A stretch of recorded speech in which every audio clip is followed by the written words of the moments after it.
Olá, pessoal! Bem-vindos ao podcast Sonho Bem-vindo. Eu sou a doutora Larissa Matsumoto, médica ginecologista e obstetra, especialista em reprodução humana e faço parte do time da Clínica Vida Bem-vinda. Esse podcast é produzido pelo Arte Academy com o apoio da Clínica Vida Bem-vinda e tem como foco trazer para você o que há de melhor e mais atualizado na ciência da reprodução humana com a nossa experiência clínica do dia a dia. Acreditamos muito na força da boa informação e o nosso objetivo é ajudar a atingir o sonho de ter um filho, através de conteúdo de alta qualidade reunidos por quem trabalha com infertilidade.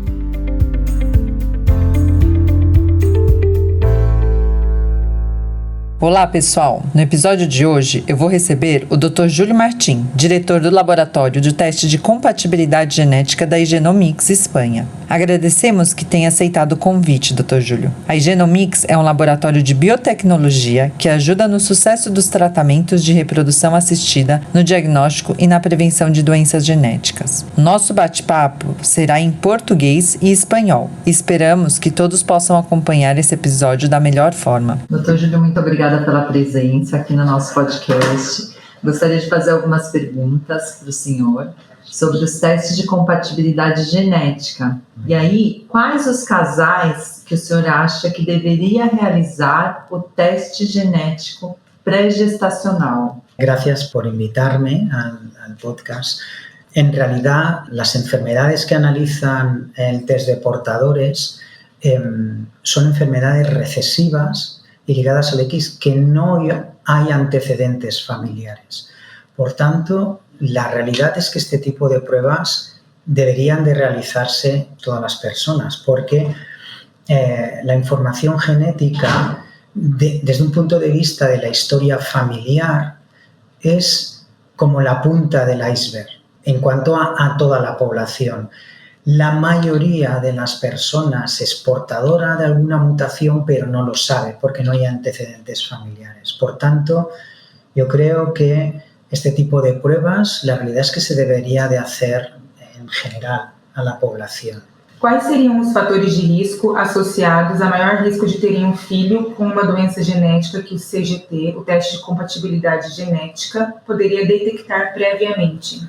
Factores de riesgo como tal como he dicho, al final está muy representado en la población, pero es cierto que hay determinado grupo de población que puede tener más riesgo. Por ejemplo, si hay parejas con alta consanguinidad, existe una mayor probabilidad de que compartan la misma mutación en un mismo gen y que tengan estas enfermedades genéticas.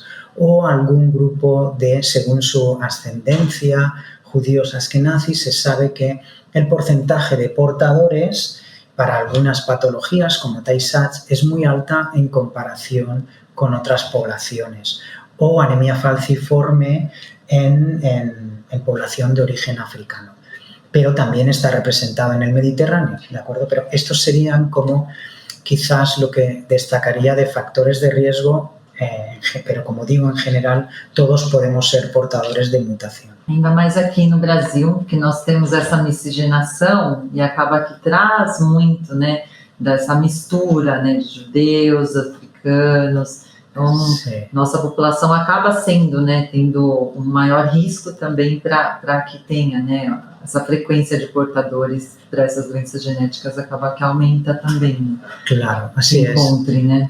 En Europa, digamos, la población europea principal, pero está a nivel internacional, pero es cierto que, por ejemplo, la fibrosis quística, la tasa de portadores es 1 de cada 25. Entonces en general se considera, cuando es de origen caucásico blanco, que ese porcentaje es el que nos vamos a encontrar. Por tanto, también dependiendo de esa población, también este tipo de pruebas es muy recomendado. Como mínimo este gen, pero como digo, debe de expandirse más. Luego en otras poblaciones también hay riesgo de fibrosis quística, pero igual la tasa de portador es 1 en 40, 1 en 50, 1 en 60 de tasa de portador. A próxima pergunta ia perguntar sobre essa proporção de encontrar os portadores das doenças e os testes. E aí eu gostaria que o senhor explicasse um pouco quais são os testes que a gente consegue oferecer para os nossos casais para que eles consigam saber se eles são portadores ou não. E aí a proporção de encontrar um portador diante de cada um dos testes que a gente poderia oferecer para os casais, né, que eles poderiam realizar. El porcentaje de portadores que pueden encontrar este tipo de pruebas depende en realidad de la cantidad de genes que se analizan. Esto yo creo que tiene sentido, ¿no? Si analizamos un número pequeño de genes, nos vamos a encontrar un menor número de porcentaje de gente, de individuo que es portador, en comparación con si analizamos un número mayor. Por ejemplo, en nuestro caso tenemos 3 paneles principales en cuanto a cantidad de genes que se analizan en cada uno de los paneles. El panel, digamos que podríamos decir básico o inicial, que solo está analizando las enfermedades recesivas más frecuentemente alteradas, junto con un grupo de las enfermedades ligadas al X, está en torno al 10 o el 11% de portadores. Es decir, de cada 10 individuos analizados, 1 va a ser portador de una mutación de este panel pequeño. Un panel que puede ser medio, y medio podríamos entrar en definir distinta cantidad de genes. En nuestro caso hemos definido un panel medio que en realidad es bastante grande, que tiene en torno a 500 genes, y aquí ya se produce un salto muy claro, y es el hecho de que aproximadamente la mitad, el 50% de los análisis van a detectar una mutación. Y si vamos al panel más grande, que es el panel que recoge todo el conocimiento que hay actualmente respecto a las enfermedades recesivas y ligadas al X, dependiendo de la población puede variar, pero estaríamos hablando ya de un 60, casi un 70% de portadores. Es decir, este tipo de test claramente identifican que en nuestra población podríamos casi resumir que todos somos portadores de alguna alteración en alguno de los genes. Ser portador de estas enfermedades no significa que se vaya a desarrollar una patología. Estamos hablando de estas pruebas. El CGT es una prueba de cribado, de screening, dirigida a individuos sanos. Por tanto, el objetivo sí es identificar quién es portador, pero no para darle una recomendación clínica de cómo va a tener que prevenir síntomas, porque no va a ocurrir en la mayoría de los escenarios. Lo que se pretende es utilizar la información para, entre hombre y mujer, cuál es la información combinada y ver si hay riesgo de cara a la descendencia. El objetivo final de estas pruebas es evitar un recién nacido enfermo. No decirle a cada persona eres ou não portador, e se eres portador eres de esto e de esto. Uma pergunta agora em relação ao perfil de banco de doadoras de óvulos e doadores de sêmen. Quando um doador, seja de óvulos de sêmen, já tem alguma alteração conhecida, qual seria a recomendação para quem for receber esse gameta? Aquí me gustaría diferenciar, por dejarlo claro, las enfermedades recesivas de las ligadas al X. Las ligadas al X estaríamos hablando de mujeres donantes. Es obvio que el objetivo de esta prueba, cuando se identifica una mujer que quiere ser donante, se realizaría esta prueba antes de, como parte de la anamnesis y las pruebas iniciales, y si se identifica que la donante es portadora de algo ligado al X, en realidad no debería de entrar en el programa de donación, ya que el riesgo es directo, da igual la contribución del gameto masculino. Al ser portador de Duchenne o de hemofilia o de atrofia muscular de adrenoleucodistrofia ligada al X, ya hay un riesgo directo. La mitad de los ovocitos de una mujer portadora van a llevar la mutación. Cuando ese gameto se combinara con un espermatozoide que llevara el I, daría lugar a un feto, a un nacimiento de un varón afectado. Por tanto, en relación a las ligadas al X, este tipo de test lo que es un parámetro de calidad, permite que el banco tenga una calidad para disminuir eventos adversos en la descendencia. Respecto a las recesivas, y aquí estaría igual que fueran varones o mujeres las donantes, la recomendación para mí es clara. Si alguien es portador de algo recesivo, no hay que descartarlo del banco, puede ser donante, pero el paciente que va a recibir la donación debe de realizar el test genético, que como mínimo incluya, lógicamente, lo que se ha analizado en las donantes o el donante. Y al final utilizar la información que se detecte en el paciente para entender, comparar si existe riesgo en la descendencia. El donante o la donante puede ser portador del gen A y el paciente también. En este sentido, no se le puede asignar esa donante o ese donante. Se va a cambiar. El manejo clínico, al haber hecho el estudio, nos permite asignar otro donante o otra donante, de forma que evitamos el riesgo. Si el paciente no es portador o la paciente no es portadora del mismo gen A, pues se le puede asignar ese donante, ese gameto, y no habrá riesgo elevado en la descendencia. Na prática clínica, devido ao custo do tratamento, o senhor recomendaria hoje que quem for passar por um tratamento com bancos de sêmen ou óvulos que realizasse o teste genético pela segurança das crianças? No estudo do senhor até foi encontrado entre as pacientes doadoras, né, 2% dessas pacientes tiveram que não realizar a doação por conta da presença dos genes ligados ao X. Então, assim, se a gente for pensar na prevalência de crianças que poderiam ser acometidas pela doença, o recomendado seria que todo banco de óvulo e sêmen realizasse a pesquisa por segurança. ¿Sería esa a recomendación? Sí, en realidad sí. Puede que yo esté un poco sesgado, estoy dentro del ámbito de la genética. He hecho, en mi carrera yo empecé realizando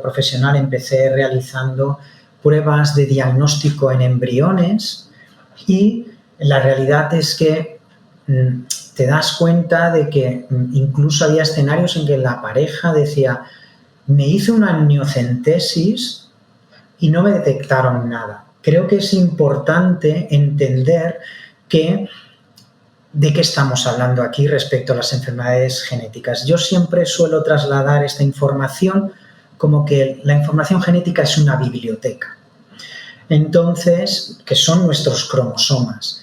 Cuando se hace la amniocentesis de rutina sin antecedentes familiares, lo que se hace es mirar esa biblioteca y ver si están todos los libros, todos los cromosomas, o hay un libro de más o de menos. Y esto es lo que se suele detectar a nivel de la amniocentesis. Pero aquí estamos hablando de otro tipo de alteraciones. Son de alteraciones que serían los capítulos de esos libros, que son los genes. Y ahí hay mutaciones. Uno puede mirar, hacer una fotografía a la librería y decir: ah, perfecto, están todos los libros. Pero hay que leerlos. Hay que saber si están correctos o no. Eso, leerlos, es lo que llamamos secuenciación. La secuenciación nos permite leer, identificar si es portador. Mi recomendación, desde luego, es realizar este tipo de pruebas a las donantes. En general, para mí es universal. Yo esto lo veo como un seguro. Es decir, lo más probable es que no exista el riesgo, pero todos contratamos seguros de accidente o de viaje, o cuando compramos un nuevo equipo, un móvil, un celular. Estamos hablando de tener un hijo o una hija. Es que Para trasladarlo todavía, seguro que nos miramos cuando vamos a comprar el carrito, la silla del coche, que se asegura. Pues este tipo de pruebas nos dan esa seguridad. Muchos podemos ser portadores y a lo mejor con nuestra pareja no compartimos en el mismo gen y no hay problema, pero se están produciendo nacimientos afectados y este tipo de pruebas nos permiten identificar dónde hay ese riesgo y prevenirlo. Por tanto, sí, para mí la recomendación, en especial en donación, pues también, porque lo queramos o no, cuando hay un evento adverso y es dentro de la pareja que hemos decidido, mi marido, mi mujer, tiene un impacto clínico, pero se acepta mejor. Se acaba aceptando porque tú has escogido tu pareja y al final, pues bueno, mala suerte, entre comillas, si tienes el afectado. Cuando se asigna una donante, se acude a las clínicas para realizar un tratamiento para conseguir lo mejor. Entonces, se acepta peor cuando hay un nacimiento de una enfermedad que ha sido como parte de contribución de la donante que se ha escogido. Esto se puede evitar con este tipo de pruebas. Entonces, para mí es claro, como digo, igual estoy sesgado porque llevo muchos años trabajando en esto, pero la realidad es que se están dando casos. Mas eu concordo plenamente com o senhor. Acho que o investimento, custo-benefício, né, o investimento que a receptora dos óvulos realizaria no custo do teste, não tem um preço quando você conseguiria evitar uma criança acometida de, normalmente, as doenças monogenéticas, essas doenças recessivas, elas costumam ser doenças muitas vezes metabólicas, né, que mexem com proteínas e acabam tendo um impacto grande, muitas vezes neurológico, para a criança que nasce com a doença. Doutor Júlio, por fim, o senhor gostaria de deixar alguma mensagem para os nossos ouvintes sobre os testes genéticos pré-gestacionais? Sí. A ver, para mí, yo siempre suelo decir que lo veo como, ya lo he comentado, es como un seguro y al final yo creo que todos, o está muy extendido en la población, que cuando una mujer se queda embarazada se hace el estudio fetal para ver si hay riesgo especialmente de síndrome de Down o alguna morfología. Para mí este tipo de pruebas es equivalente. Este tipo de pruebas es equivalente a esa ecografía. Es una prueba que permite, previo incluso a la gestación, identificar si hay riesgo. Igual que veo necesario hacer la ecografía para ver si hay algo y avanzar más en una amniocentesis para confirmar o no si lo que se ha visto ecográficamente es real, este tipo de pruebas sería lo mismo. Se realizarían, mi recomendación sería que se debe de emplear a nivel universal, en realidad, y esto permite prevenir y desde luego tener pues bueno, una menor incidencia de la mayoría de estas enfermedades genéticas. Doutor Júlio, muito obrigada. A didática do senhor foi fantástica, principalmente no momento que comparou, né, os cromossomos com a biblioteca, os capítulos do livro. Acho que nossos ouvintes conseguirão entender bem essa análise, porque genética não é uma coisa fácil de entender, né? São vários testes que a gente pode oferecer para os nossos casais, mas gostaria muito de agradecer a participação do senhor com essas informações e muito obrigada mesmo. Muito obrigada. Muito obrigado eu também. Muito agradecido por haber estado aqui e participar. Gracias.